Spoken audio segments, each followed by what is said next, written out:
Welcome back to our channel. In today's video, we'll be showing you how to find contacts status in WhatsApp on your PC. It's a great way to stay updated with your friends and family's latest updates. So, let's get started. Step 1. Open WhatsApp. The first step is to open WhatsApp on your PC. Make sure you have the latest version installed and your account is logged in. Step 2. Click on the circle icon from the left menu. Once you're in WhatsApp, look for the left menu. You'll see a circle icon, which represents the status feature. Click on it to proceed. Step 3. Here you can find new status from your contacts. Congratulations, you've reached the status section. Here, you'll find all the latest updates from your contacts. Step 4. To view one, just tap on it. To view a contact's status, simply tap on their status update. It could be a photo, video, or even a text update.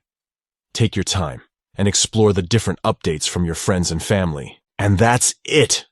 You've successfully learned how to find contacts status in WhatsApp on your PC. It's a convenient way to stay connected and up to date with your loved ones. If you found this video helpful, don't forget to give it a thumbs up and subscribe to our channel for more useful tips and tricks. Also, feel free to leave any questions or suggestions in the comments section below. Thank you for watching, and see you in the next video.